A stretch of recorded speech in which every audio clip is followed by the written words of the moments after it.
This is the Nightwolf howling at you, and today we're going to look at the Masterverse, Masters of the Universe, Zodak Cosmic Enforcer figure as part of the Vintage Collection line of figures. So these are the ones that are based on the 40th anniversary He-Man body. We did Skeletor not too long ago, and Zodak is our third entry into this category. Sides of the box are just continuations of the front and no special images there. On the back of the box, we see Zodak fighting against a harnessless He-Man with Man-at-Arms in the background. Zodak attacks the heroic warriors using all the evil power at his command. So that's kind of an interesting variation there. Usually when we see Zodak, he's helping out He-Man and the Masters instead of Skeletor's side. Or maybe he's not really helping out Skeletor's side. The whole thing with the Cosmic Enforcers is stupid anyway. The whole cosmic balance between good and evil. But at least this time we actually see Zodak helping out evil for a change. The Masters of the Universe 7-inch action figures. You can collect them all, each sold separately. Battle with Laser Pistol. Arm with Cosmic Energy Shield. Zodak the Cosmic Enforcer. In 1982, Masters of the Universe took the world by storm with action figures that captured the imaginations of people from here to Eternia. Today, the Masterverse celebrates the original designs as modern 7-inch scale action figures with the Vintage Collection. So let's go ahead and open this sucker up.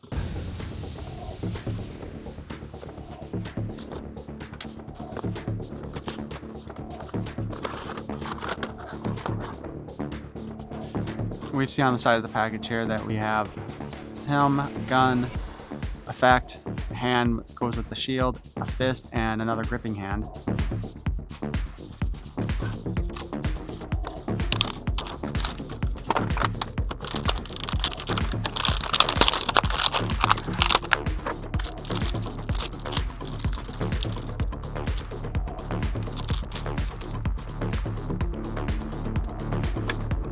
All right, let's take a look at this head sculpt here. A couple things to note with this guy. The lenses in his eyes do appear to be separate parts and clear bluish plastic, translucent bluish plastic. Looks like the eyes behind them, though, are gray. And also the little white W-ish looking logo here for the Cosmic Enforcers is a separate piece from the rest of the harness, giving it, again, kind of a translucent, glowy look to it. I think that's actually a pretty nice job they did on this harness, to be honest. The figure overall looks really nice. I think this is actually better than the one they did for Classics. Although some of the color match in the plastic doesn't look too good. You can see the knee looks like it's a different color from the top of the calves and the thighs. We have a clawed hand, which would be Skeletor's little open hand. We have a fist for this side. We've got a standard holding hand here. Then we have the effect hand, I will call it. And you see there's a hole in there. I don't know if this is meant for this one, but I'm going to check it anyway. He can actually use that to make it look like he's shooting a beam from his hand. That's kind of cool. But the part that it's really made for is the cosmic shield here, which is a lot of patterning. It looks like a web. And boom. That's honestly a pretty cool idea. I do like this. I kind of hope they include this sort of thing with a number of figures, because we do see fairly regularly where someone can pop up a shield, right? Do we in Masters of the Universe? Okay, maybe not. Of course, we have his pistol again, which nice paint job on it. Looks pretty good. We can put the blast effect in there. I guess actually we could also put this in there. I mean, it doesn't make as much sense, but it can be done. The problem that Mattel generally has with their blast effects and everything is that they're not really cross-compatible. We get so many different sizes of the pegs, it's kind of ridiculous. But let's talk about young Zodak here. Again, we've already gone over his eyes and everything. Actually, we've gone over the basic look. I mean, he is still using mostly Skeletor parts. So we'll hit the articulation now. The head is got that little levered ball joint, hinged ball joint. So again, now we have the G.I. Joe chicken neck on Masterverse. We can spin the head all around. This guy has no neck, by the way. Just saying the way he's set up here, he's got no neck. He's head and shoulders. That's it. No neck. We can raise the arms up and down on a hinge, spin it around, and it goes by pretty nicely.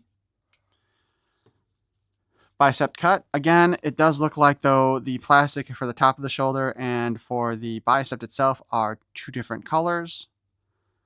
So the color match is pretty awful on this figure thus far.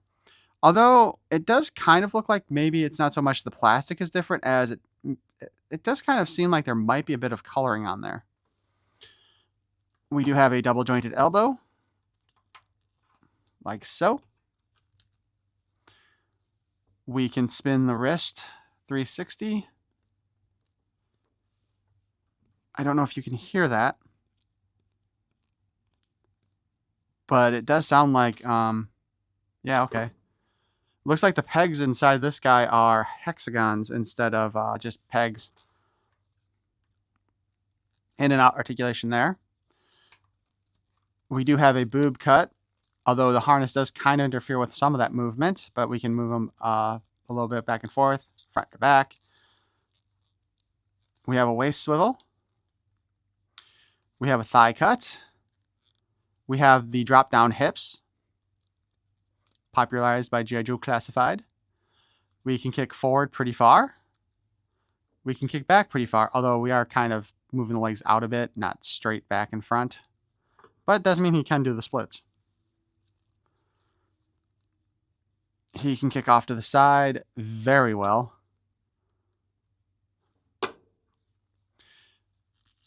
To go with this, we still have double jointed knees again.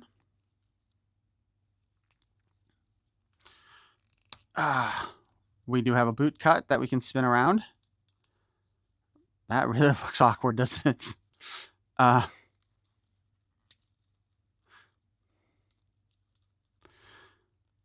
The foot is on a hinge, and we can spin it.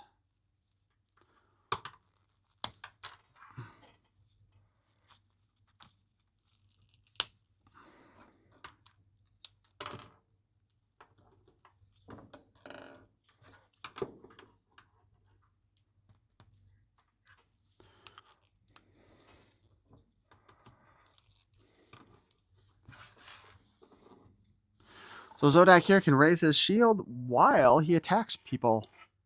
Honestly, as somebody who's not a big Zodak fan overall, I actually do think this is a really cool looking figure. I like it.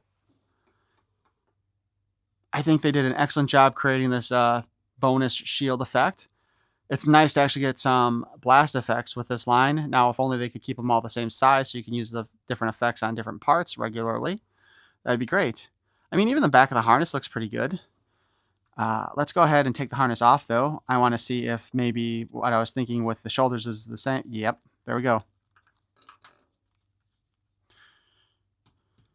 So all the parts on him that are furry have a wash on them. That's why at least the shoulders, the back, and the ab area are different color from the rest of it.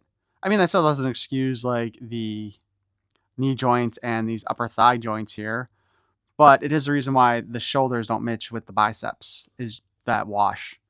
Now, I think they probably could have just gone ahead and put that wash along the entire arms too, and I don't think it would be a big deal.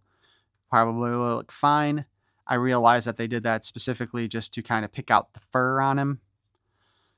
But yeah, there's the boob cut again, where we get a lot of, now without the harness movement here.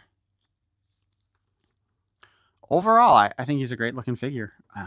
You probably will not be disappointed in this version if you pick him up. Although, looking at it now, I'm kind of wondering if this is actually the newer torso.